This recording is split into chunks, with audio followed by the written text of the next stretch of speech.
శ్రీ కైవల్యాశ్రమ పంచకము. నామరూపగుణ రహితునకే నిత్య కళ్యాణోత్సవ లీలా గుణ విభవ మాహాత్మ్య సంకీర్తనా స్తోత్రమై శరణాగతులు కైమోడ్పై నిరాకార చిన్మయై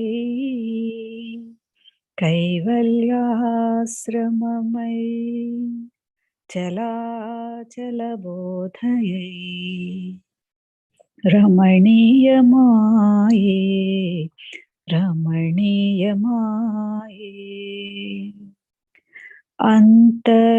అంతర్జ్యోతిని దర్శింప కోటి దీపమై జ్వలింపగా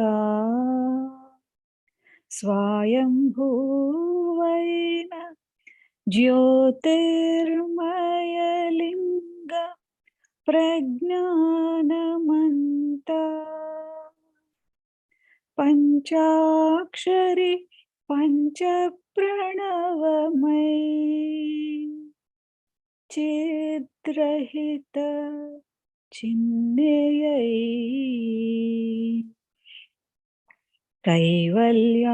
కైవల్యాశ్రమమై చలాచల బోధయై రమణీయమాయే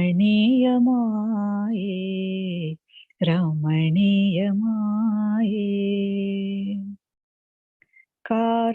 కార్తీకమందు గంగాధరునకభిషేక బిల్వార్చనా భస్మదీపధూప హారతుల సేవ హరనామమే సర్వపుణ్యదం ముక్తిదం సద్రహిత చిన్మయై కైవల్యాశ్రమమై చలాచల బోధయై రమణీయమాయే రమణీయమాయే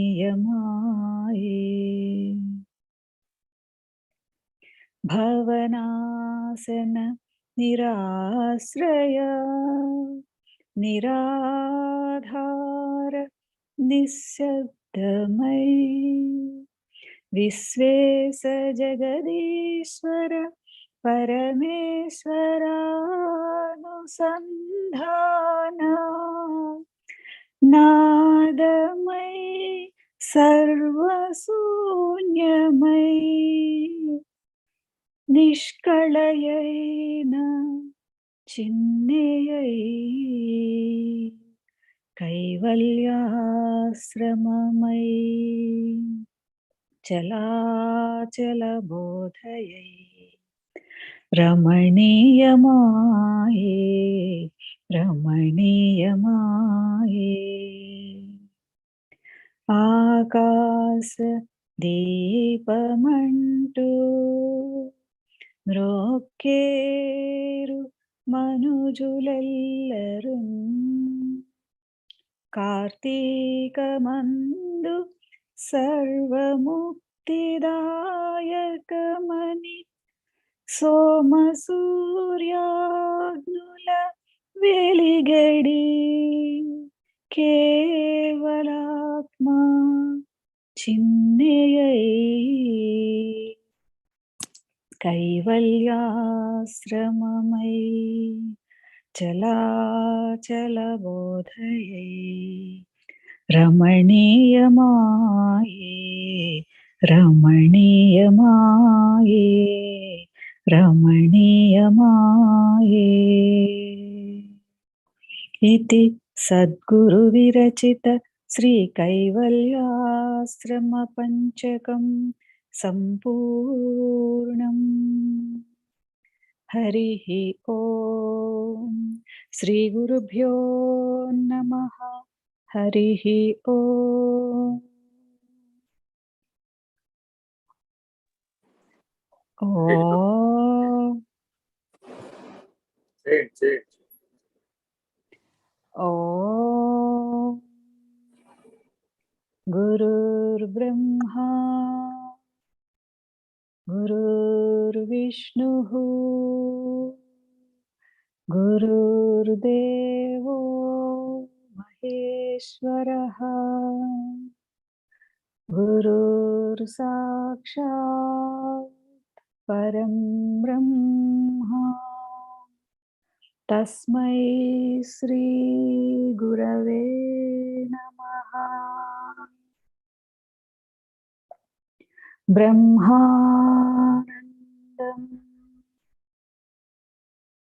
పరమసుఖదం కేవలం జ్ఞానమూర్తిం ద్వంద్వాతీతం గగనసదృశం తత్వమస్యాదిలక్ష్యం ఏకం నిత్యం విమలమచలం సర్వధీ సాక్షిభూతం భావాతీతం త్రిగుణరహితం సద్గురుం తం నమామి. ఓం నమో బ్రహ్మాదిభ్యో బ్రహ్మ విద్యా సాంప్రదాయ కర్తృభ్యో వంశ ఋషిభ్యో మహాభ్యో నమో గురుభ్యః. సర్వోపప్లవరహిత ప్రజ్ఞానఘన ప్రత్యగర్థో బ్రహ్మైవాహమస్మి. అహం పదార్థరహితః. సదాశివసమారంభా వ్యాసశంకరమధ్యమా అస్మదాచార్యపర్యంతం వందే గురుపరంపరా. ఓం సహనావవతు సహనౌ భునక్తు సహ వీర్యం కరవావహై తేజస్వినావధీతమస్తు మా విద్విషావహై. ఓం తత్సత్. ఓం శాంతి శాంతి శాంతి. హరిః ఓం. శ్రీ గురుభ్యో నమః. హరిః ఓం. హరిః ఓం. చదవండి. హరి ఓం గురుగారు. 123వ శ్లోకం అండి.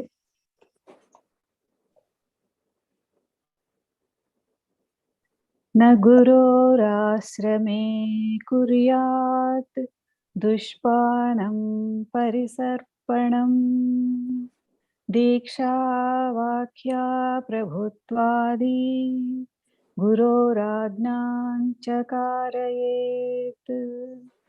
తాత్పర్యము: గురువు యొక్క ఆశ్రమమునందు శిష్యుడు దుష్టపనులైన మద్యపానాదులను చేయుటను, స్వేచ్ఛగా తిరుగుటయును, వ్రతాది నియమములు కలిగి ఉండుటయును, స్వతంత్రముగా మాట్లాడుటయును, ప్రభుత్వము మొదలైన వానిని పనిచేయుటను కూడదు. గురువు యొక్క ఆజ్ఞ ప్రకారము నడుచుకొనవలయును. ఆ,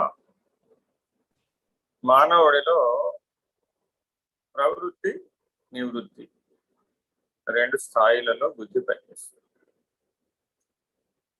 బుద్ధి వికాసం కలిగిన ప్రతి మానవుడిలోనూ ఈ ప్రవృత్తి నివృత్తి రెండు కార్యశీలమై ఉంటాయి. అంటే దాన్నే మనం వివేకం అంటున్నాం. ఎప్పుడు ప్రవర్తించాలి, ఎలా ప్రవర్తించాలి, ఎందుకు ప్రవర్తించాలి అనే విచక్షణా జ్ఞానం కలిగి ప్రవర్తించాలి. ఏది ప్రవర్తించాలి ఆ ప్రశ్నలతో పని లేకుండా ఇచ్ఛారీతిన విపరీత ప్రవర్తన లేదా స్వైరిణీ ప్రవర్తన అంటుంది వేదాంతం. అంటే వివేకాన్ని ఉపయోగించకుండానే, విచారణ చేయకుండానే మాట్లాడాలి. రెండవది ఏమిటి? విచారణ చేయకుండా మాట్లాడటం, వివేకం లేకుండా ఆచరించడం. రెండు సమస్య. అది ఎక్కడ? గురువు గారి ఆశ్రమం. Very very important. దేవాలయాలలో కానీ సద్గురువుల ఆశ్రమాలలో కానీ మనం అందరం జాగరూకులమై ఉంటాం.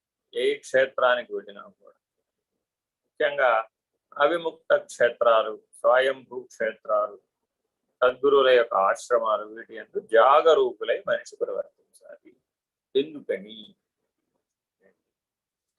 ఏ కర్మ చేసినా దాని ఫలం 2 రెట్లు, 10 రెట్లు, 100 రెట్లు, 1000 రెట్లై ఫలిస్తుంది. 1,000,000 రెట్లు కూడా ఫలిస్తుంది. అంటే బాగా అర్థం చేసుకోవాలి. అంటే పొటెంటైజేషన్ అంటారు. ఇది డాక్టర్లందరికీ బాగా తెలుసు. ఈ మందు ఏమిటండి అంటే 50 mg అంటారు. 50 mg అంటే 50 మిల్లీగ్రాములు పొటెన్సీ.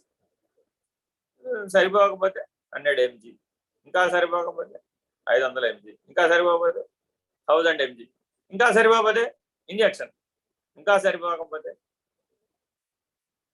మా చిన్నప్పుడు 12 lakh పెన్సిలిన్ ఇంజక్షన్లు ఉండేవి, టాబ్లెట్ కూడా ఉండేవి.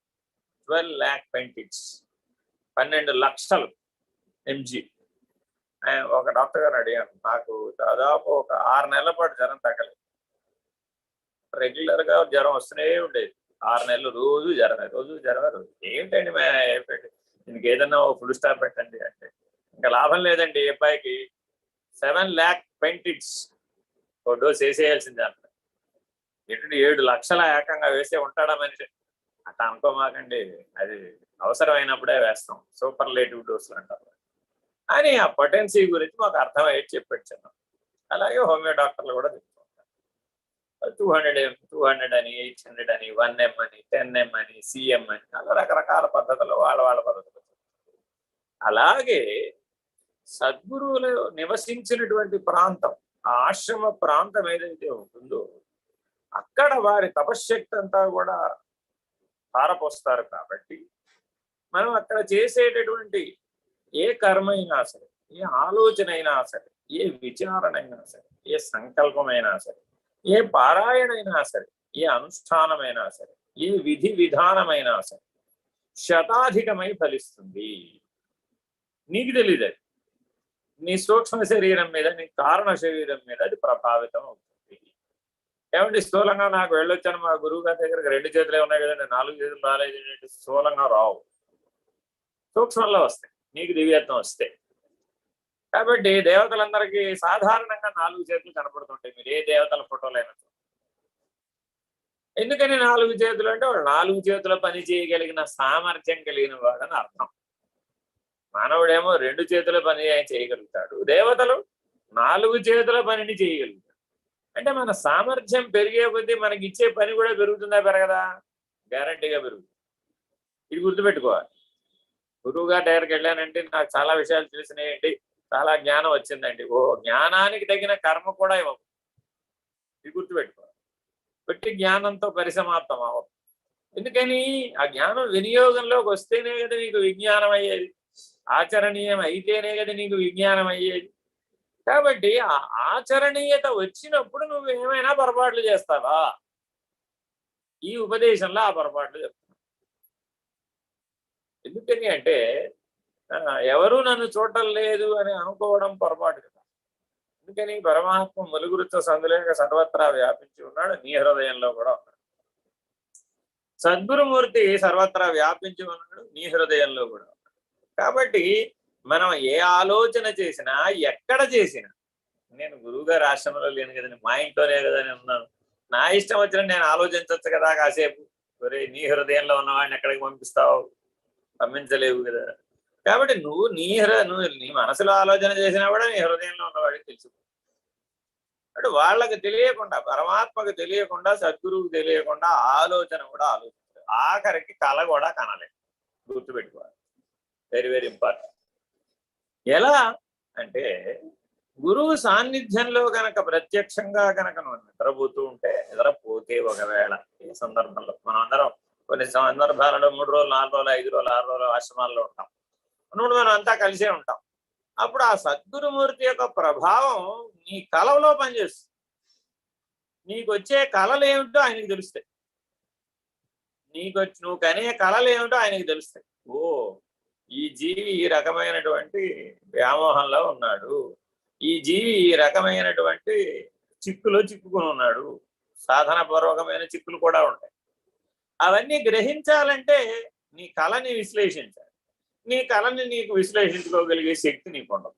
మరి ఇప్పుడు ఏం చేయాలి?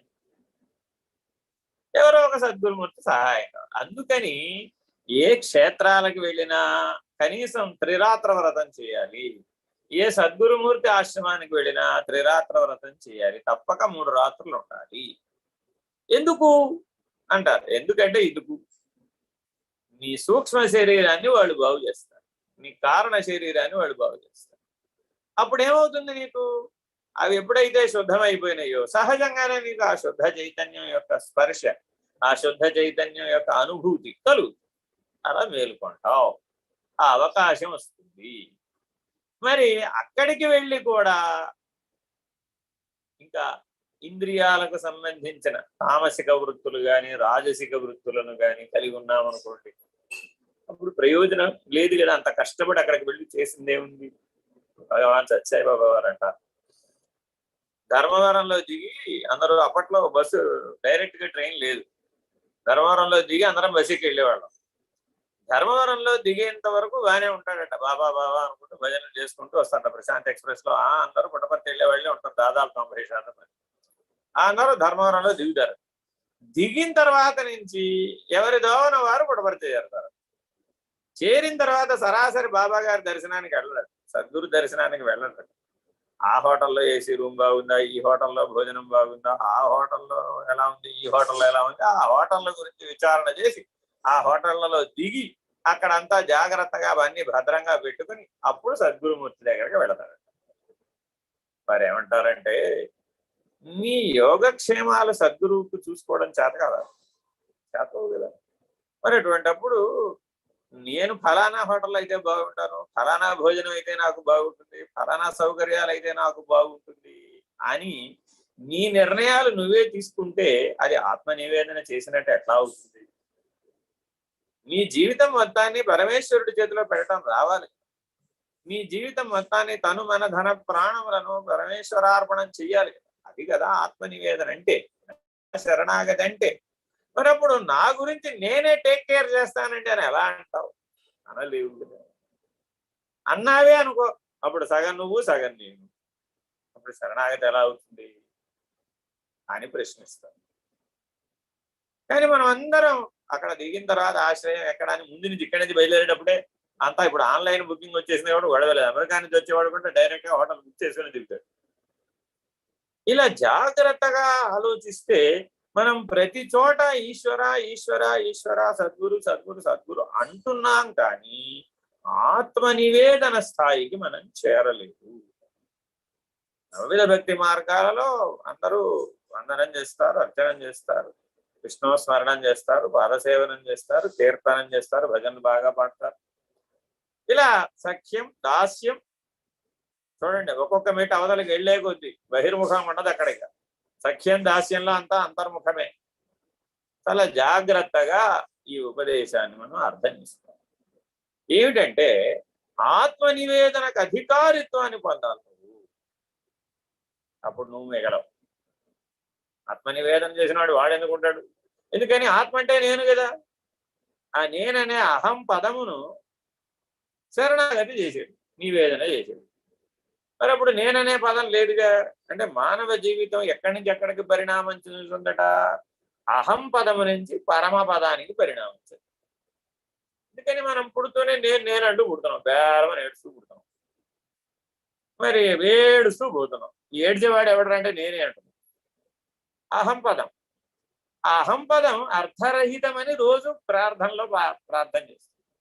అహం పదార్థం కాదు, అది అహం పద అర్థరహితం.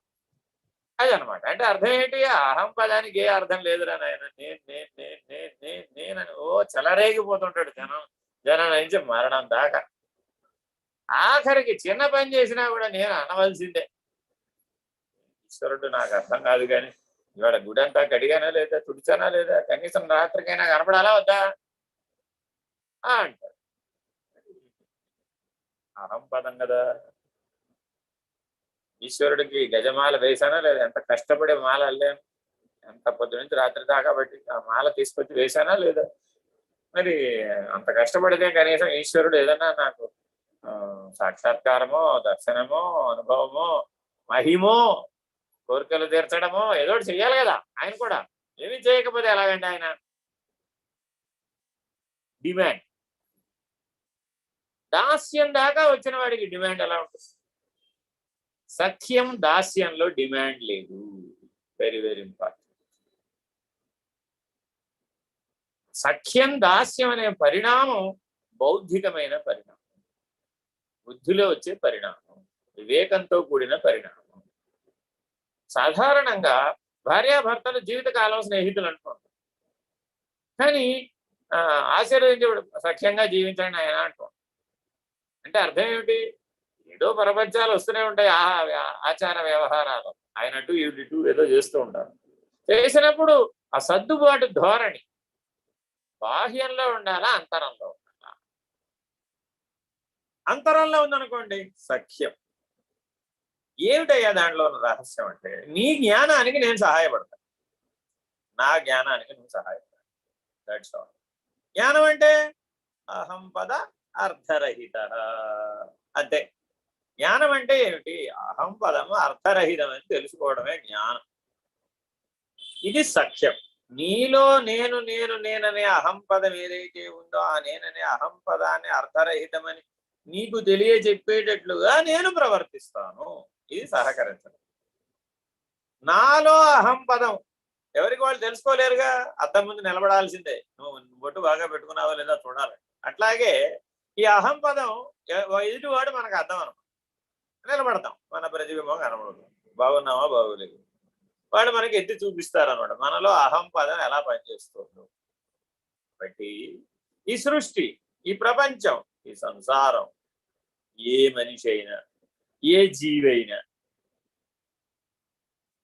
స్థావర జంగమాదులు ఏదైనా సరే, అన్ని విశ్వందర్పణ దృశ్యమాన నగరీ. మరి నువ్వు మనస్సుని దుర్భావముల వైపు ఎలా పోలిస్తావు? మీరు భగవాన్ బాబా వారి చాలా పుస్తకాలు ఉంటాయండి. ఈ మధ్య కాలంలో ఒక పెద్ద పుస్తకం వేశారు. అంటే ప్రత్యక్షంగా బాబా గారి ముందు లేకపోయినా మనం బాబా గారి ఫోటో మీ ఇంట్లో ఉంటే, లేదు ఎక్కడైనా ఉంటే, ఆ ఫోటో సమక్షంలో మీరేమైనా కానీ వ్యవహరించినా ఆ వ్యవహారం గురించి బాబా గారు ప్రశ్నించిన సందర్భాలు అన్నీ కలిపి ఒక పుస్తకం రాశారు. రీసెంట్గా అన్ని మధ్య చూశాను. అంతకుముందు ఒక పుస్తకం మహిమాన్వితమూర్తి. ఎక్కడెక్కడో రైల్వే స్టేషన్లో, ఎయిర్పోర్ట్లో, అమెరికాలో, రష్యాలో, ఆఫ్రికాలో, ఎక్కడెక్కడో ఏ దేశాలైనా కావచ్చు, అక్కడ బాబా గారి ఫోటో ఉంటుంది. వీళ్ళేదో మాట్లాడుకుంటారు, వీళ్ళేదో పోట్లాడుకుంటారు, వీళ్ళేదో ఘర్షణ పడతారు.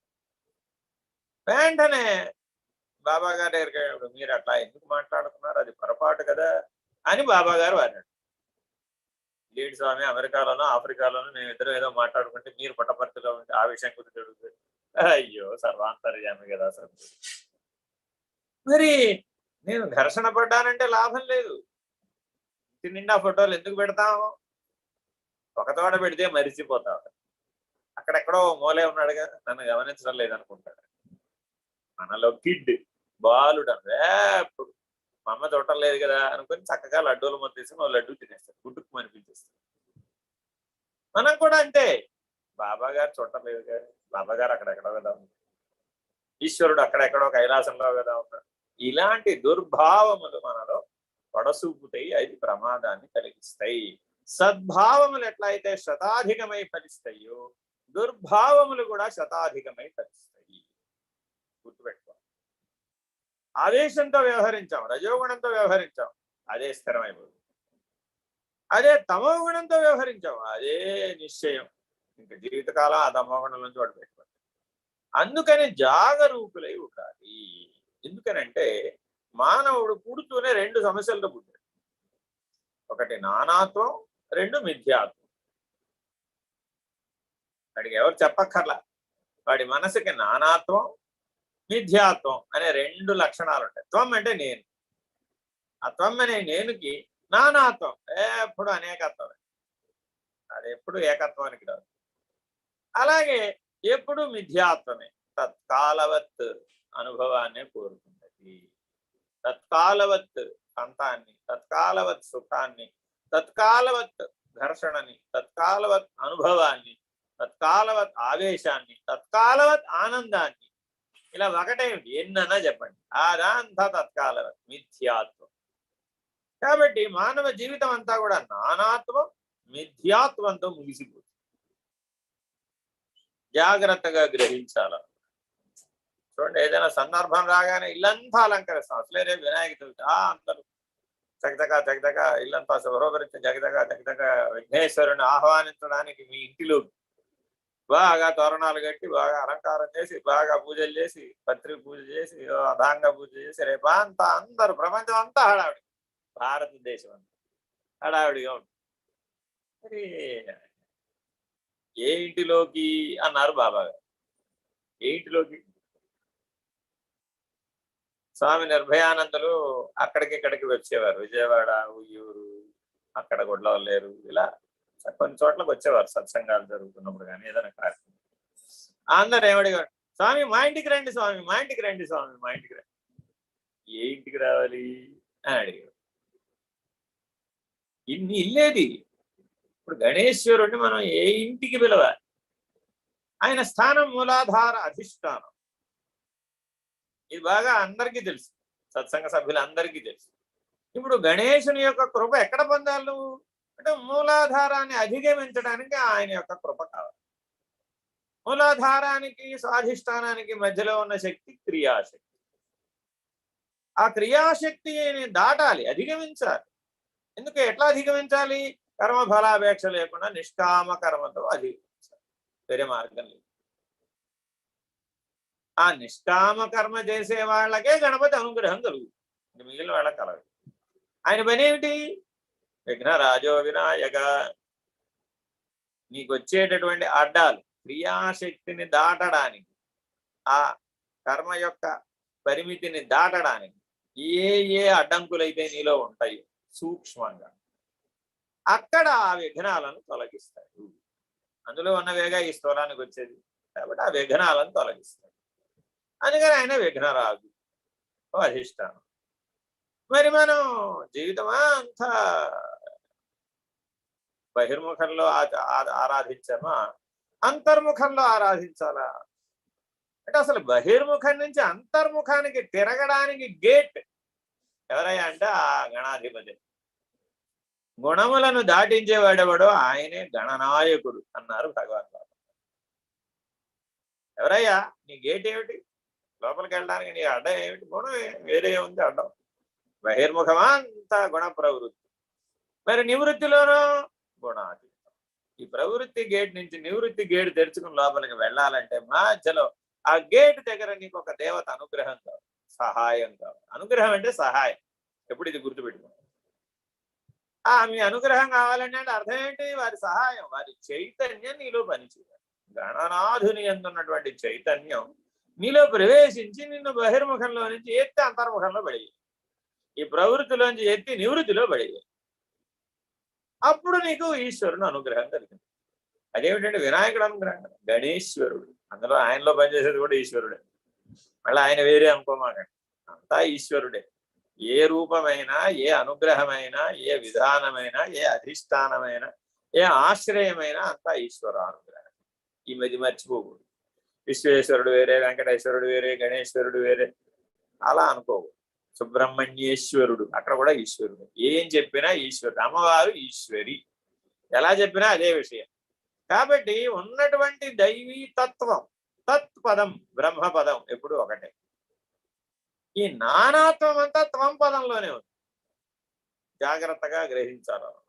ఈ నానాత్వాన్ని, ఆ మిథ్యాత్వాన్ని మనం వివేకంతో, విచారణతో విడవాలి. ఎప్పుడు దుర్నీతి, దుర్నడత, దుర్లక్షణములు, శబ్దాన్ని దూరంగా ఉంచాలి. అయ్యా బాబు, అదేమిటో గాని కౌరవులు 101 మందికి దూతోనే వేరు పెట్టాడు వాళ్ళ నాన్నగారు అమ్మగారు. దుర్యోధనుడితో మొదలు పెట్టాడు దుహు శబ్దంతో. ఆ చివరి దాకా 101 అమ్మాయి పేరు కూడా దుశ్శల, అమ్మాయి పేరు కూడా దూనే. ఏమిటండి బాబు మీకు ఇంత ఏమిటయ్యా మీకు అంత ప్రేమ ఏమిటా? అక్షరం మీద అందరికీ దూతో పెట్టేమిటని అడిగాడు. నా పేరులో ఏముంది అని అడిగాడు ధృతరాష్ట్రుడు. ఆ పేర్లు కూడా దూనే కదా ఉంది. కాబట్టి అందరికీ దూతో వచ్చేటట్టే పేరు పెట్టేసి అన్నాడు. చూడండి, అందువల్ల ఏమవుతుంది? ఆ దుహు అన్నటువంటిది మంచిది కాదు. సుహిత, మనం ఎప్పుడు కూడా ఎలా ఉండాలి? దుహితాగా ఉండకూడదు, సుహితాగా ఉండాలి. ఈ గ్రహింపు ఉండాలి. ఏదైనా జరగనివంటే మీరు మటుకు ఎప్పుడు అంతర్ముఖంలో ఉండాలి. మీరు మటుకు ఎప్పుడు సాక్షిగా ఉండాలి. ఏదైనా చెయ్యండి, మానేయండి, మీరు మటుకు ఎప్పుడు ప్రత్యేగాత్మస్థితిలోనే ఉండాలి. అప్పుడు మాత్రమే మీరు జ్ఞాన యోగానికి అధికారులు అవుతారు. ఇది సాంఖ్య విచారణ యొక్క నిర్ణయం. ఈ గ్రహింపులో ఉండాలి ఎప్పుడు. ఈ గ్రహింపులో ఉన్నవాడే దాన్ని దాటగలుగుతాడు, అధిగమించగలుగుతాడు, ఆ నిర్ణయాన్ని పొందగలుగుతాడు. వాడే ఆ జ్ఞానయోగంలో త్వం పదము నుంచి, అహం పదము నుంచి పరమ పదం అనే స్థితికి పరిణామాన్ని చెందుతాడు. ఏ ఒక్క దుర్నీతి, ఏ ఒక్క దుర్నడత, దుష్ప్రవృత్తి, దుర్లక్షణం మనలో మిగలకూడదు. ఎందుకని ఎవరైనా సరే నీ చేయెత్తి నమస్కరించాలంటే నీవు ఎటువంటి వాడే ఉండాలి అంటే మహర్లక్షణాలు, ఆ మహత్తు యొక్క లక్షణాలు, మహేశ్వరుడి లక్షణాలను గమనించాలి. నేను చూడగానే ఆ పరమేశ్వర దర్శనం కలగాలి, మహేశ్వర దర్శనం కలగాలి. గురువు గారు దర్శించడానికి వెళ్ళామంటే అర్థం ఏమిటంటే ఆ ఈశ్వర సాక్షాత్కారం కలిగేస్తుంది అంతే. ఆ దారి తెరవగలిగినటువంటి దివ్యత్వం కలిగినటువంటి దైవీ చైతన్యం మూర్తి భవించినటువంటి వాడు. మరి అటువంటి గురుమూర్తి దగ్గరికి వెళ్ళి పునః మన పూర్వ వాలభ్యమైనటువంటి పూర్వ అభ్యాస దోషమైనటువంటి వాటితో ప్రవర్తించడం జన్మాంతర సుకృతాన్ని పోగొట్టుకోవడం కదా. చాలా జాగ్రత్తగా ఉండాలి. చాలా అంశాలలో మీరు గమనిస్తే, కొంతమంది వృత్తాంతాలను గమనిస్తే దైవ సాక్షాత్కారం పొందిన వారి జీవితాలు కూడా అంత్యకాలంలో సరిగా లేవు, కాళిదాసు లాంటి వాళ్ళకు కూడా. కాబట్టి ఏ రకమైనటువంటి దుర్లక్షణాలను మిగుల్చుకుంటే ఆ దుర్లక్షణమే మీకు అశనీపాతమై మీ జీవితానికి ముగింపు కలుగుతుంది. గుర్తుపెట్టుకోవాలి. ఏ క్షేత్రంలో కానీ, ఏ ఆశ్రమంలో కానీ, ఏ దుర్నడత అయినా సరే నువ్వు ప్రవర్తించినట్లయితే అది అంత్యకాలంలో ఆ దుర్నడత ద్వారా నీ మృత్యువు ఘటిస్తుంది. అందుకు జాగ్రత్తగా ఉంటుంది. ఎంతకంటే వివరించి చెప్పడం కుదరదు, ఎవరికి వాళ్ళు బాగా విశ్లేషించుకోవాలి. అది తర్వాత చదువు. పాదుకాసనశయ్యాది గురుణాయదభీష్టితం నమస్కుర్వీత తత్సర్వం పాదాభ్యాం న స్పృశేత్ క్వచిత్. తాత్పర్యం: శిష్యుడు గురువు చేత అనుభవింపబడిన పాదుకాసన శయ్యలు మొదలైన సమస్తమునకు నమస్కరించవలయును. వానిని పాదములచే కొంచెమైనా తాకరాదు. ఆ ప్రసాద బుద్ధి గుర్తుపెట్టుకోవాలి. ఈ ఉపదేశంలో ఏం తెలియజేస్తున్నారయ్యా అంటే ప్రసాద బుద్ధి కలిగి ఉండాలి. గురువు గారి యొక్క ఆశ్రమాలలో ఏం చేస్తూ ఉంటారంటే వారు వినియోగించినటువంటి, మీరు రమణాశ్రమం వెళ్ళారనుకోండి, భగవాన్ రమణులు వినియోగించినటువంటి వస్తువులను అక్కడ ఒక రూమ్ లో భద్రపరిచి దూరం నుంచి నమస్కరించుకునేటటువంటి విధానాన్ని. అలాగే సున్నిపెంట వెళ్ళారనుకోండి, అక్కడ పూర్ణానంద స్వామి వారు వినియోగించిన ధ్యానపీఠం, వారు ఉపయోగించినటువంటి వ్యాసపీఠం ఇత్యాదులన్నీ భద్రపరిచారు, చక్కగా ఒక విధానంగా ఏర్పరిచారు. ఇది ఒక పద్ధతి. కొన్ని ఆశ్రమాలలో ఆ సౌలభ్యం ఉంటుంది, ఆ సౌకర్యం ఉంటుంది. శంకర పీఠాలలో కూడా కొన్ని చోట్ల ఉన్నాయి. పూర్వీకులు మహానుభావులైనటువంటి వాళ్ళు వినియోగించినటువంటి వారు వినియోగించిన వస్తువులు మనకి జ్ఞానదాయకములు. ఎలాగండి అంటారు అనుకోండి. ఇప్పుడు మీరు కంచిపీఠం వెళ్ళారనుకోండి, అక్కడ ఏం చేస్తారు? కుంకుమ ప్రసాదం ఇస్తారు. వాళ్ళు సాక్షాత్తు వారే అర్చన చేసి, స్వామి అర్చన చేసినటువంటి కుంకుమ, ఏదైతే శ్రీచక్రార్చన చేసిన కుంకుమ ఉంటుందో అది స్వామివారే మిమ్మల్ని అనుగ్రహించవచ్చు, లేదా ఇతరులు వారి అనుచరులైనా సరే ఆ అర్చన చేసిన కుంకుమాన్ని మీకు ప్రసాదంగా ఇస్తారు. ఒక్కొక్క పీఠంలో ఒక్కొక్క. ఇప్పుడు అదే మీరు శృంగేరి వెళ్ళారనుకోండి, అక్కడ తీర్థం ఇస్తారు. అలా ఒక్కొక్క చోట ఒక్కొక్కటి. ద్వారకా పీఠానికి వెళ్ళారనుకోండి, అక్కడ కూడా తీర్థం ఇస్తారు. ఇక్కడ పూరీ పీఠం వెళ్ళారనుకోండి, అక్కడ ప్రసాదం ఇస్తారు. ఇలా ఒక్కొక్క చోట ఒక్కొక్క విధానం అక్కడ ఉన్నటువంటి అధిష్టానాన్ని బట్టి ఆ నాటకం నడుస్తూ. ఇప్పుడు ఆ మహానుభావుడు నిరంతరాయంగా ఉపాసనలో జీవించడం వల్ల, సహజమైనటువంటి జ్ఞానస్వరూపంగా జీవించటం వల్ల అతను ఏది స్పృశించినా ఆయన యొక్క దైవీ చైతన్య స్పర్శ వలన ఆ పదార్థం దివ్యమయమవుతుంది, దివ్యత్వాన్ని సంతరించుకుంటుంది. ఇంకో ఉదాహరణ చెప్తాను సులభంగా.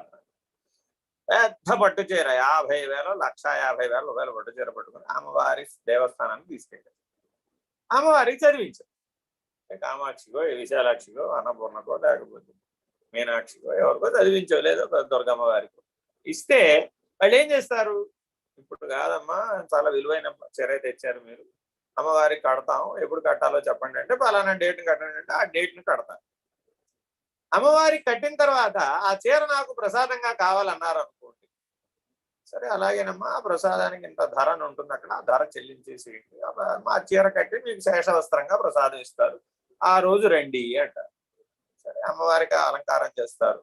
సాయంత్రం అలంకారం మార్చిన తర్వాత ఆ ప్రసాదం మీకు సాయంత్రం కుంకుమార్చిన తర్వాత ఇస్తారు. ఇది ఏ అమ్మవారి ఆలయాల్లో అయినా సరే సాధారణంగా ఉండేటువంటి సంప్రదాయం. ఏమిటి ఇప్పుడు నీకు ఆ 1,50,000 చీరలో మారింది? చీర అలాగే ఉంది, ఏమి మారదు. ఆ 1,50,000 చీర దాని విలువ ఏం మారదు. ఒకసారి అమ్మవారికి కట్టారు, ఇచ్చారు. కానీ నిరంతరాయంగా మంత్రపూతమైనటువంటి, నిరంతరాయంగా చైతన్యపూరితమైనటువంటి, నిరంతరాయంగా అనేక బీజాక్షర సముదాయ శబ్దగ్రహణం చేత మేల్కొన్న చైతన్యం కలిగిన విగ్రహం అది. దైవీ చైతన్యం మేలుకొనినటువంటి విగ్రహం అది సాక్షాత్తు సజీవ విగ్రహం అంటాం. అటువంటి సజీవ విగ్రహానికి అలంకరించినటువంటి ఏ వస్తువైనా సరే దాని తంతువులలో, దాని కణములో ఆ దైవీ చైతన్య స్పర్శ చేరుతుంది. Very very important. ఆ చీరని నువ్వు గనక నిజంగా సరైనటువంటి దైవీ చైతన్య స్థితిలో ఉండి, అంటే హృదయ స్థానంలో ఉండి గనక నువ్వు ఆ ప్రసాదాన్ని గనక స్వీకరించినట్లయితే నీకు ఆ దివ్య దర్శనం కలుగుతుంది. ఆ అధిష్టాన దేవత యొక్క యథార్థ సాక్షాత్కారాన్ని పొందవచ్చు. ఆ అవకాశం ఉంది దాంట్లో. పూర్వకాలం వెంకటేశ్వర స్వామి వారి తిరుమల లడ్డూ ప్రసాదం కొంచెం పెట్టేవారు. లడ్డు చేతికిచ్చేవారు. మరీ ఎక్కువైపోయింది అనుకోండి, వాళ్ళు కూడా లడ్డూలు విపరీతంగా ఇచ్చేస్తారు, లడ్డు ఇచ్చేస్తారు. అట్లా ఏం పెట్టేవాళ్ళు, కొంచెమే పెట్టేవారు. ఎందుకని అంటే ప్రసాదం కొంచెమే తినాలరా అనేవారు. దానికి ఒక ప్రమాణం ఉందండి. తీర్థం ఎంత పుచ్చుకోవాలయ్యా అంటే నాలిక దాటి గొంతులోకి దెక్కకూడదు, అంత తీర్థమే పుచ్చుకోవాలి. ప్రసాదం కూడా అంతే పుచ్చుకోవాలి. ఎందుకనిట ఆ కాస్త స్పర్శతో నీకు దివ్యత్వ దర్శనం కలగాలి. అటువంటి శుద్ధ చైతన్య స్థితిలో నువ్వు ఉండాలి. ఆ శ్రద్ధతో ఉండాలి, ఆ ప్రసాద బుద్ధితో ఉండాలి. చాలా చాలా ముఖ్యమైన విషయం. మేము స్వామి నిర్భయానందుల వారికి ఒక శ్రీరామనవమికి అక్కడ ఉన్నాం చల్లపల్లిలో. ఇప్పుడు ఒక జత బట్టలు అమ్మగారికి స్వామివారికి పట్టుకెళ్ళాం. వెళితే ఈ రాత్రికి మీరు ఎక్కడే పడుకుంటాం, మేమేం ప్రిపేర్ అయ్యి వెళ్ళలేదు, తర్వాత చూద్దాం అదంతా, మీరు రాత్రికి పడుకున్నాం. పడుకోండి, చేసేది ఉంది, గురోరాజ్ఞం ఉల్లంఘించడానికి వీలు కాదుగా. పడుకున్నాం. తెల్లారు లేచాం, మర్నాడు శ్రీరామనవమి. అంతా ఏదో అక్కడ ఊళ్ళో శ్రీరామనవమి రామాలయం ఉంది, అక్కడ గుళ్ళో పూజలు వగేరా జరిగింది. సరే మేమంతా లేచాం, రెడీ అయ్యాము. మాకన్నీ గురువు గారే కాబట్టి మాకంతా పాఠం అక్కడే కాబట్టి అంతా అయిపోయింది. సాయంత్రం దాకా ఉండండి అన్నారు. సాయంత్రం దాకా సత్సంగాలు జరిగినాయి, ఎవరో వచ్చారు, మాట్లాడుతున్నాం, అంతా అయిపోయింది. సాయంత్రం 4 గంటలకి పిలిచారు. పిలిచి ఇదిగో సీతామ్మ గారి ప్రసాదం అని ఆ చీర శారద గారి, ఇదిగో రాముల వారి ప్రసాదం అని ఆ పంచ తీసుకొచ్చి నాకు ఇచ్చారు. ఏం చేయాలి? హరి ఓ అలాగే స్వీకరించారు. చెప్పారు, ఈ చీర అంచు ఉందే, ఈ అంచు మీరు కొనక ముందు నుంచి నాకు కనబడుతుంది. గురువు చూపు ఎప్పటి నుంచి మిమ్మల్ని వెంబడిస్తుందో చెప్తున్నాను. ఈ సంఘటన ఎందుకు చెప్తున్నానంటే, మీరేదో ఇక్కడ అనుకుంటారు వారికి బట్టలు పెట్టాలి అని. ఈవిడ బట్టల షాపుకి వెళ్ళి కొన్న సంకల్పం చేసినప్పటి నుంచి ఆ చీర అలా కనబడుతోంది, ఆ చీర అంచు కనబడుతుంది. ఆ అంచు ఎంత పెద్దదిగా వ్యాపించిందయ్యా అంటే, ఆ అంచులో శారద గారి రజోగుణం అంతా కలిసిపోయింది, లయమైపోయింది. అంటే ఒక జీవి యొక్క రజోగుణాన్ని తీసివేయడానికి అది ఉపయోగం. అలా ఉపయోగించారు దాన్ని. గురువు తెలివితేటలు అన్నమాట. ఆయనలో ఉన్న దైవీ చైతన్యాన్ని అలా ఉపయోగిస్తాడు. సహాయం చేయడం అంటే అర్థం ఇది, ఇలా చేస్తాడు. అప్పుడు ఏం చేశారు? అప్పటి వరకు ఆవిడకి ప్రతి జీవికి సత్వరజస్తమో గుణాలు ఉంటాయి కదా, ఉండకుండా ఉండవు, ప్రేరణ కావచ్చు. ఆ రజోగుణాన్ని రద్దు చేయాలంటే ఆ సందర్భం కలిసి వచ్చింది, దాటించాలంటే అవకాశం వచ్చింది. జాగ్రత్తగా ఇది వినియోగించుకోండి అమ్మా, ఇది రోజు పూజ చేసేప్పుడు కట్టుకోండి, ఆ దైవీ భావంలో ఉండండి, సత్వగుణంతో జీవించండి, గుణాతీతంగా జీవించండి అని పాఠం చెప్పు ఆ ప్రసాదం ఇచ్చేసి, వారికి ఏం చెప్పలేదు అండి, ఆయనకేం చెప్పక్కర్లేదులే. మనం చెప్పేది మనకి వారికి భేదం లేదు కాబట్టి మరి ఆయన ఏం చేయమంటారు? ఆయన చేయక్కలేదా పూజ అంటే, ఆయనకి అవన్నీ అవసరం లేదు, నువ్వు చేసుకోమన్నారు. ఇంకా అప్పటి నుంచి నేనేం పూజలు చేయను, అన్నీ ఆవిడే చేసుకుంటాను. కానీ ఏది ఎవరికి సాధన అన్నాం అనుకోండి, ఈ ఉపదేశాన్ని పట్టుకోవాలి. అది నిన్ను దాటించడానికి ఎట్లా ఉపయోగపడుతుంది అనేది చూస్తాడు గురువు ఎప్పుడు. అందుకని ప్రతిదీ ఒక పడవయ్యా బాబు, తరణం కదా, కింది స్థితి నుంచి పై స్థితికి తరించాలి. తరించాలంటే ఏం చేయాలి? ఏదో ఒకటి చేయాలి, ఏదో ఒక శుశ్రూష, అంగస్థాన భావ ఆత్మ శుశ్రూషలలో ఏదో ఒక శుశ్రూష నీ చేత చేయించుకునేటట్లుగా నీకు ఒక సంకల్పం కలిగిస్తాడు పరమేశ్వరుడు. నువ్వు అనుకోవడం కాదట. రామదాస్ అంటాడు, నేను కట్టాలనుకున్నానటయ్యా దేవాలయం, ఆ రాముడు కట్టమన్నాడు. కానీ అనీషా దగ్గరికి వెళ్ళి, ఏమయ్యా నువ్వేంటయ్యా ప్రజలు ఇచ్చిన కప్ప డబ్బులన్నీ కూడాను రామాలయం కట్టడానికి వాడేసేవేటయ్యా, అంతా నీ ఇష్టమేనా అంటాడు. నా ఇష్టం ఎక్కడుందండి బాబు, అది రాముల వారి ఇష్టం అంటాడు. నీ రాముల వారి ఇష్టం అంటావంటే కట్టింది నువ్వు కదా అంటాడు. నన్ను రాముల వారు కట్టమంటే కదా నేను కట్టింది అంటాడు ఈయన. ఇప్పుడు ఏది కరెక్ట్? మరి భౌతికంగా లౌకికమైన దృష్టితో చూస్తే ఆ తానీషా ప్రభువు చెప్పేది కరెక్ట్. పరమార్థికం పరమపదం అనే దృష్టితో చూస్తే రాముల వారు చెప్తున్నారు. ఇది ఒప్పుకుంటాం మనం, కానీ ఆయన ఎందుకు ఒప్పుకుంటాడు? తానీషా ఆయనకు ఒప్పుకుంటాడు? ఆయనకి రాముల వారి సత్యం కాదు కదా. నాకు రాముల వారు కనబడి నీ అప్పు తీర్చమని అయితే అన్న, చాలా తెలివిగా మీరు పెట్టి, ఆ రాముల వారే గనక కట్టమంటే నీ అప్పు ఎవరు కట్టాలి? ఇప్పుడు రాముల వారు కట్టాలి కదా. నువ్వు రాముల వారిని ప్రార్థించు, నువ్వు రాముల వారిని ప్రార్థించి నా ట్యాక్స్ అంతా నాకు తిరిగి కట్టేదాకా ఎన్ని చెరసాలు వేయి. చూడండి పెద్దగా వచ్చింది. ఇప్పుడు రామదాసు గారికి ఆ చెరసాల వేయటం అనేది ఉపయోగమా కాదా? చాలా ఉపయోగం. కర్మను దాటడానికి, రద్దు చేయడానికి, అధిగమనం చెందడానికి, జ్ఞానం పొందడానికి, వైరాగ్య స్థితిలో ఉండడానికి ఎన్ని రకాలుగా ఉపయోగపడింది ఆ చెరసాల శిక్ష. సినిమాలో చూపెట్టింది చూసుకోమాకండి, అదంతా ఊరికే మీకు వ్యాపార దృష్టితో తీస్తారు సినిమాలో. అట్లా కాదు. రామదాసు చరిత్ర చదివితే మీకు ఆయన యొక్క బాల్యం నుంచి ఆ జన్మలో చేసినటువంటి ప్రారబ్ధవశాత్తు చేసిన సకల కర్మలు ఆ జన్మలోనే రద్దయిపోతాయి, ఆగామి ఏర్పడకుండా ఆ చెరసాల యొక్క ఒక్క శిక్ష వలన. అది రద్దవగానే రాముల వారు కనబడతాడు. తనిష శ్రీరామ మాడలు 6 లక్షల శ్రీరామ మాడలు అలా పూసేస్తారు. ఇప్పటికీ భద్రాచలంలో రాముల వారు సమర్పించిన శ్రీరామ మాడలు భద్రంగా ఉన్నాయి. కల్పన కాదు, యథార్థం. మరి దేవుడు నన్ను రక్షించడు, గురువు నన్ను రక్షించడు అని అనుకోకూడదట. ఎందుకని? నీలో ఆ సంకల్పం కలిగించేది ఆ పరమేశ్వరుడే, అది ఆచరింపజేసేవాడు పరమేశ్వరుడే, ఆ ఫలితాల్లో నుంచి నిన్ను బయట పడేసేవాడు కూడా పరమేశ్వరుడే. కాబట్టి అయ్యో కష్టం వచ్చిందని అనుకోమాట. ఆ కష్టం తర్వాత నువ్వు దాటేటటువంటి స్థితిని నీకు తెలియదు, అది పరమేశ్వరుడికి ఒకడికే తెలుసు. అది నీకెప్పుడు తెలుస్తుంది అంటే సాక్షిగా ఉంటే తెలుస్తుంది, బ్రహ్మజ్ఞానం ఉంటే తెలుస్తుంది. అందుకు బ్రహ్మజ్ఞానం ఉండాలి, అందుకు ఆత్మజ్ఞానం ఉండాలి. ఆత్మజ్ఞానం బ్రహ్మజ్ఞానం ఉన్నవాడికి జననం నుంచి మరణం దాకా ఒక జీవి పడే అవస్థలు దురవస్థలన్నీ కూడా జ్ఞానం పొందడానికి ఎలా వాడు తపిస్తున్నాడో ఆ దృష్టితో చూస్తాడు. కానీ బంగారంలో మలినం బాగా ఎక్కువ. మీరు ఎప్పుడో వెళ్ళినప్పుడు మంగళసూత్రం చేయించుకున్నారండి, అది అప్పుడు చేయించుకున్నప్పుడు బంగారు వర్ణంలో మెరిసిపోతూ ఉంటుంది. ఓ 10 సంవత్సరాల తర్వాత, 15 సంవత్సరాల తర్వాత అది పొడుగైంది అనుకోండి, అది సువర్ణం కాస్త నల్ల బంగారం లాగా తయారవుతుంది. మెళ్ళ వేసుకోవడం వల్ల మీ శరీరానికి ఉన్న మాలిన్యం వల్ల దానికి ఎక్కుతుంది.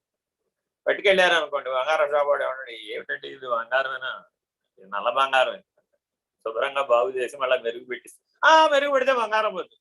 ఊరి నీ అసలు ఇట్లా వేసుకోవడం వల్ల ప్రయోజనం ఏముంది? అట్లా అనుకోమాకండి. ఏం పోదు, తరిగి ఏం పోదు, మహా పోతే 1 గ్రాము పోతుంది, పర్వాలేదు. ఇట్లా వేసుకున్న ప్రయోజనం ఉండదు, మీకు చక్కగా బాగు చేసి ఇస్తామని చక్కగా మళ్ళా ధగధగా మెరిసిపోయే సువర్ణమా. ఎట్లా ఏం చేశాను? బాగా కాల్చానండి. ఆ మాలిన్యం పోవాలంటే ఏం చేయాలి మరి? అది పట్టుకుపోయి నిప్పులో వేయాలి. అయ్యో నాకు కలిసిన నిప్పులో వేసావా అని ఇవిడ తెగ బాధపడిపోయింది. ఆవిడ్నే నిప్పులో వేస్తే ఎంత బాధపడిందో ఆ మంగళసూత్రం గొలుసుని నిప్పులో వేసి కాల్చి ఆ మాలిన్యం పోయేటట్టు చేస్తే ఆవిడ తెగ బాధపడింది. ఎందుకని? ఇన్నేటు నా మంగళ నాది నాది నాది నాది, ఆ గొలుసుని నిప్పులో వేస్తే ఎంత ప్రమాదం. ఇంకా నయ్యో దక్కింది, అందులోనే మండి బూడిద అయిపోలేదు అంటున్నారు. ఆవేశం, మమతానురాగాలు అలా ఆవేశంగా మారిపోయి జాగ్రత్తగా గుర్తుపెట్టుకోవాలి. ప్రతిదీ బంగారాన్ని పుటం పెట్టినట్టే. అందుకే ప్రతి చోట సువర్ణంతో హిరణ్యంతో పోలుస్తూ ఉంటాం జ్ఞానం. ఆ మెరుపు, ఆ ప్రకాశం, ఆ వెలుగు, ఆ జ్ఞానం సిద్ధం అవ్వాలి అంటే తప్పక ఆ కష్టాల కొలిమిలో కాల్చబడవలసినది. అదంతా చేయగలిగే శక్తి ఎవరిస్తారండి? అది పరమేశ్వరుడే ఇస్తాడు. ఆ తట్టుకునే శక్తి ఎవరిస్తారండి? పరమేశ్వరుడే. అధిగమించే శక్తి ఎవరిస్తారండి? పరమేశ్వరుడే. ఆ సంకల్పం ఎవరిస్తారు? అది పరమేశ్వరుడే. ఫలితం ఎవరిస్తారు? అది పరమేశ్వరుడే. ఎందుకని? ఉన్నదంతా పరమేశ్వరుడే కదా అయ్యా బాబు, రెండోవాడు ఎక్కడున్నాడు? అసలు లేనే లేడు కదా. కాబట్టి ఈ 2 ఉపదేశాలను చక్కగా కలిపి చదువుకోవాలి, కలిపి అధ్యయనం చేసుకోవాలి, అర్థం చేసుకోవాలి. అప్పుడు మీకు ఆ పరమాత్మ యొక్క సంకల్పం ఎలా ఉంటుంది అనేది బాగా తెలుస్తుంది.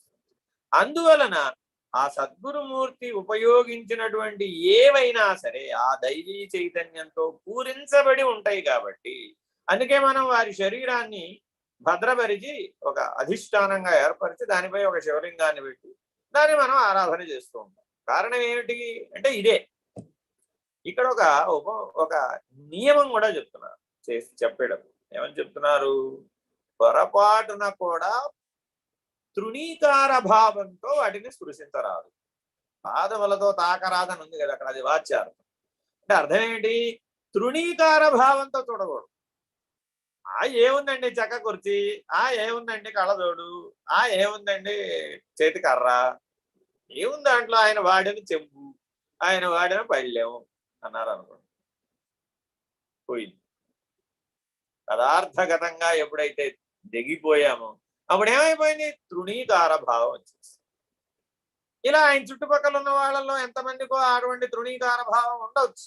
వాళ్ళు ఏం చేస్తారు? అప్పుడు వాటిని దివ్యత్వంతో దర్శించరు, ఆ దైవీ స్పర్శను పొందలేరు, వాటిని భద్రపరచాలనేటటువంటి దృష్టి కూడా ఉండకపోవచ్చు. అలా అనేక మంది మహానుభావులు ఉంటారు భారతదేశం.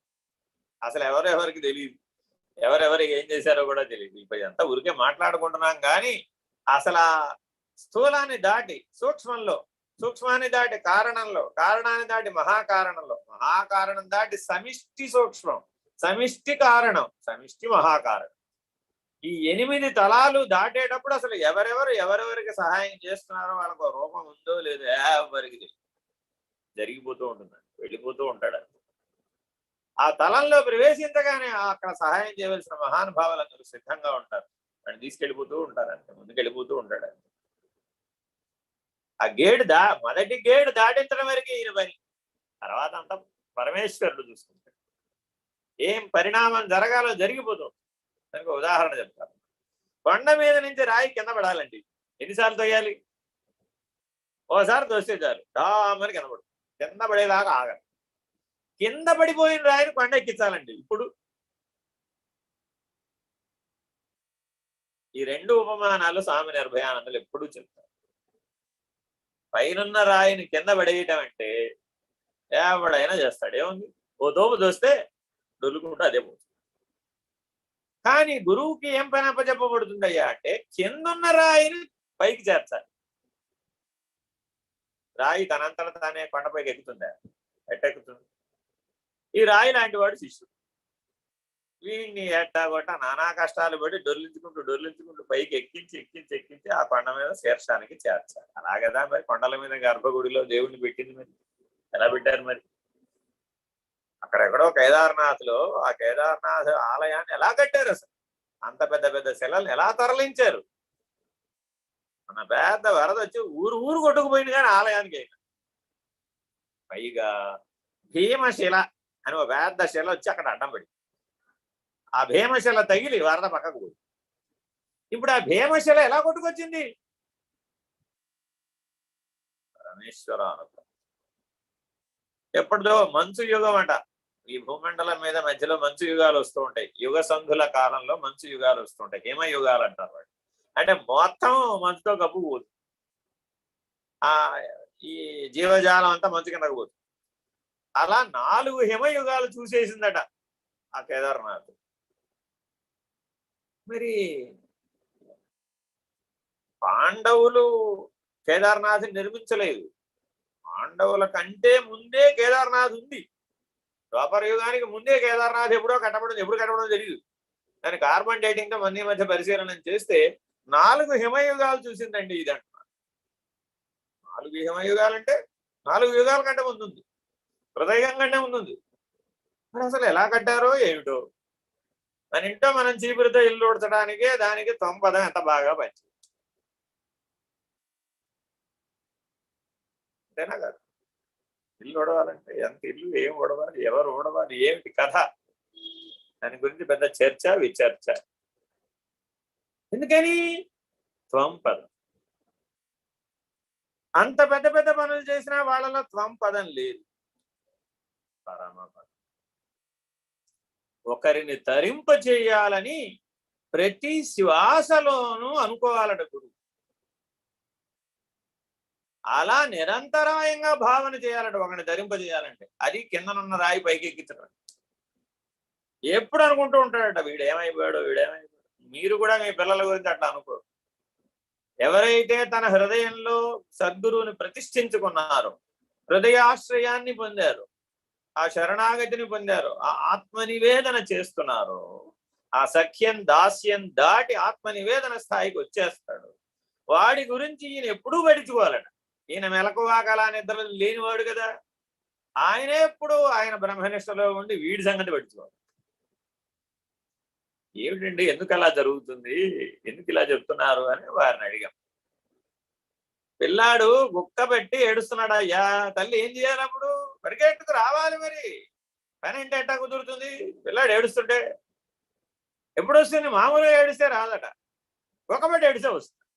పిల్లాడు గుక్కబట్టాడు రా, చేతిలో అక్కడ ఏమైనా ఉండవచ్చు కాక, పొయ్యి మీద ఏమైనా మాడిపోవచ్చు, ఆ పక్కన పడేసి పరిగెట్టుకు వస్తుంది.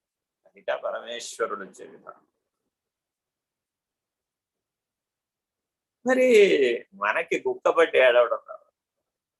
వెరీ వెరీ చూడండి ఎంత బాగా, అంటే మామూలు భాషలోనే ఈ గురుగీతను మాకు ఇలా విడమర్చి చెప్పేస్తున్నారు. అందువలన తృణీకార భావం కనుక నీకు ఈశ్వరుని ఎడల గాని, బ్రహ్మజ్ఞానం ఉన్నటువంటి గురువుల ఎడల గాని, సద్గురుమూర్తుల ఎడల గాని పొరపాటున తృణీకార భావం కలలో కలిగినా కూడా అది నీ మీద ప్రభావితం అవుతుంది. వాటి యందు నీకు తూష్ణీభావన పనికిరాదు. Very very important. ఈ స్థితిలో ఎప్పుడు ఉండాలండి. ఇటువంటి ఉత్తమమైన స్థితిలో ఉన్న వాళ్ళే గురుగీతను యథాతథంగా ఆచరించే వాళ్ళు ఎవరైతే ఉంటారో వాళ్లే సత్శిష్యులు. ఒక చిన్న ఉదాహరణ చెప్తే మీకు బాగా అర్థమైపోతే ఉపదేశం. యోగిరామ్ బలరామకృష్ణయ్య గారి ఇంట్లో, మా ఇంట్లో, వారింట్లో ఇప్పుడు అన్ని చోట్ల భగవంతుడి ఫోటోలు, సద్గురువుల ఫోటోలు ఎక్కడ పడితే అక్కడ ఉంటాయి. ఇప్పుడు నువ్వు కాళ్ళు ఎటువైపు పెట్టి కూర్చోవు, కుర్చీలో కూర్చున్నావు, ఎదురుకుండా బాబా ఫోటో ఉంటుంది. బాబా ఫోటో అంటే ఇప్పుడు కాళ్ళు ఎటువైపు పెట్టాలి? కాళ్ళు చాచి కాళ్ళు ఊపుతూ చెప్తూ ఊరుకునేవారు కాదు. బాబా వైపు కాళ్ళు చాపుతాడు. సద్గురు ఎడలని తూష్ణీ భావం పనికిరా, కాళ్ళు దగ్గర పడి అదేమిటి స్వామి, భగవంతుడు అంతరా ఈ మెట్ట వేదాంతం కబుర్లు నాకు చెప్ప, కాళ్ళు ముడుచుకోవడం చేత కాదడే కానీ అంతటా ఉన్న భగవంతుడు చూస్తాడు అనేవారు.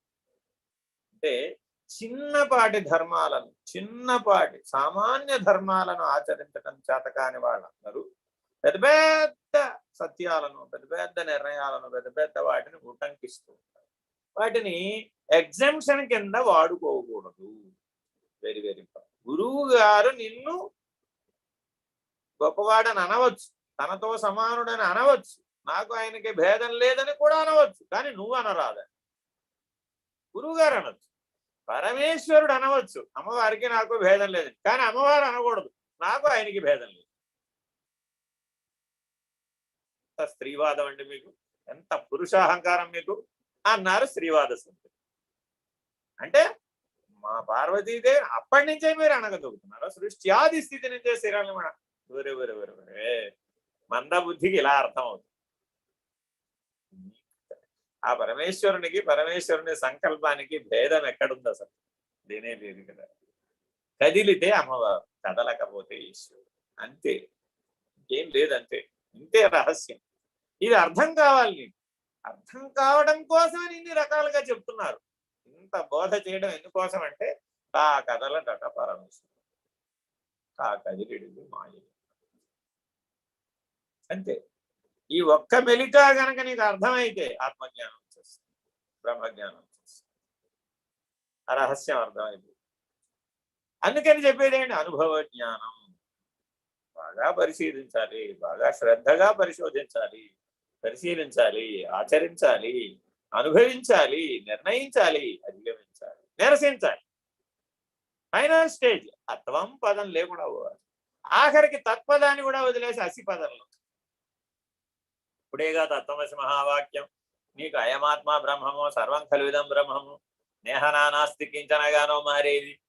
సర్వం ఖలువిదం బ్రహ్మం అనకుండా నేహనానాస్తి కించనని ఎలా అంటావు? అనలేవుగా.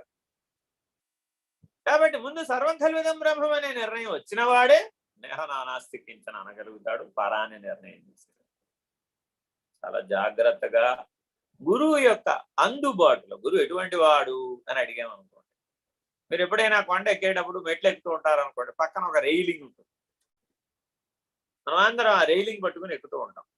ఎక్కలేని వారందరికీ సహాయపడుతూ ఉంటుంది ఆ రైలింగ్. ఎక్కడన్నా నా సహాయంతో నువ్వు మెట్లు ఎక్కావని రైలింగ్ నీకు ఎప్పుడన్నా చెప్పిందా? అది లేకుండా ఎక్కగలవా? ఎక్కలేవు. అలా ఉంటాడట గురువు, అలా ఉండాలి.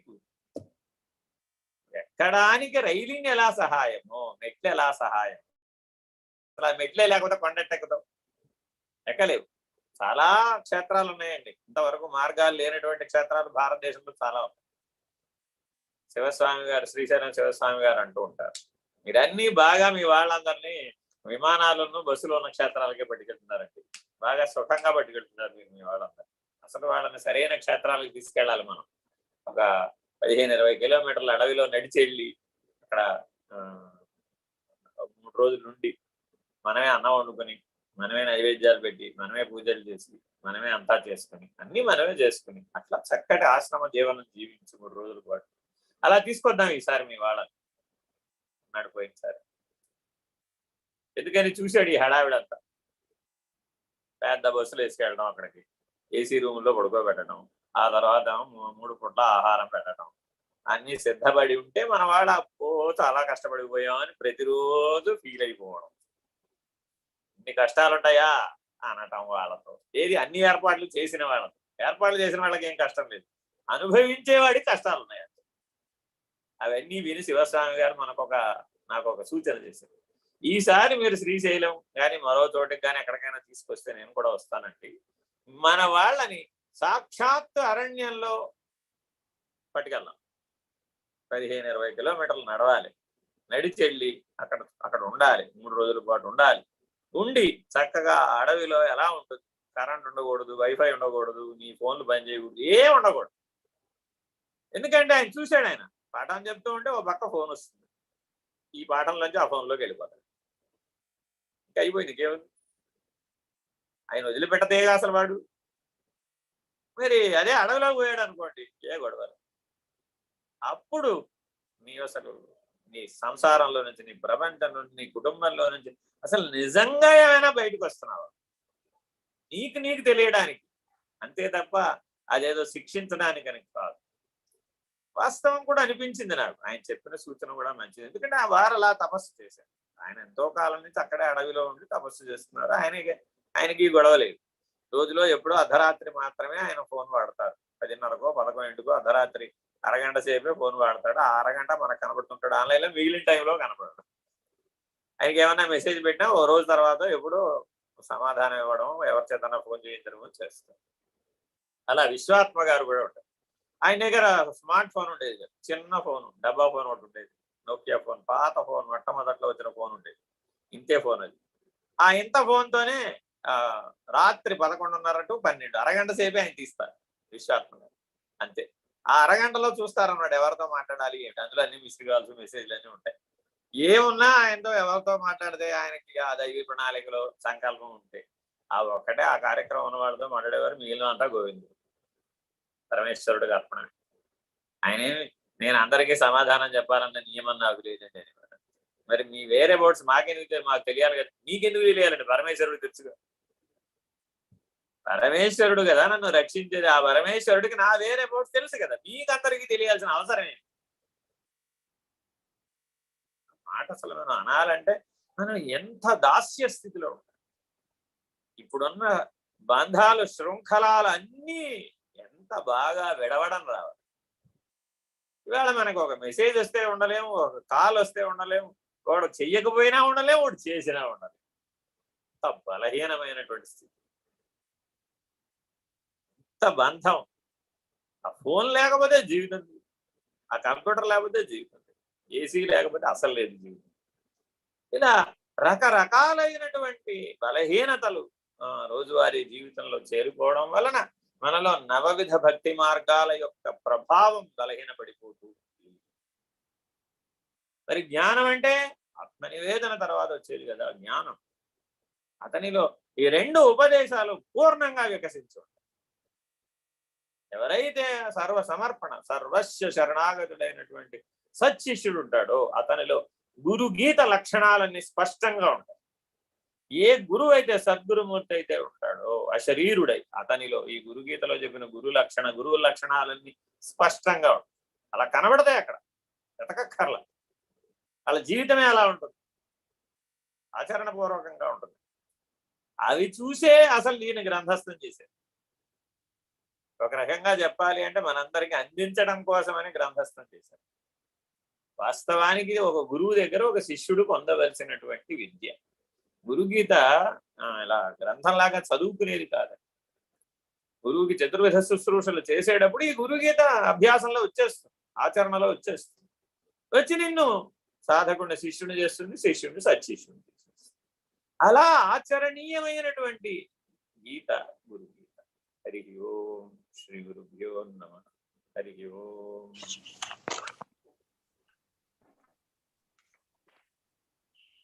హరి ఓం. దేశికేంద్రాయ నమః. శ్రీమత్ పరశివరూప గురో కామిత శోషిత లోక గురో విబుధా ప్రార్థిత లోక గురో ఆముద మదాంత సురీప గురో కలిపాదిత సంత్రార్థ గురో స్థాపిత షణ్మత సార గురో స్థాపవముని వంద్య గురో శ్రద్ధాద్యక్షర శాంత గురో కరుణాసాగర పరమ గురో నిరుపమ మహిమా నిలయ గురో జయ జయ పరశివలోక గురో జయ శుభ శంకర రూప గురో భవహర పరశివ భువన గురో జయ శుభ మంగళ జగద్గురో జయ జయ జయ జయ గురు ప్రసాద గురో జయ శుభ మంగళ లోక గురో జయ జయ జయ జయ నిర్భయానంద గురో జయ శుభ మంగళ జగద్గురో జయ శుభ మంగళ జగద్గురో జయ శుభ మంగళ జగద్గురో. ఓం నమో భగవతే స్వామి నిర్భయానందాయ.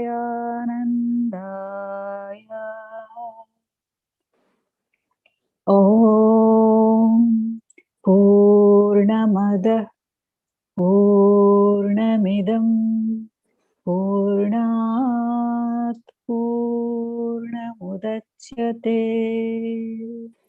పూర్ణస్య పూర్ణమాదాయ పూర్ణమేవావశిష్యతే.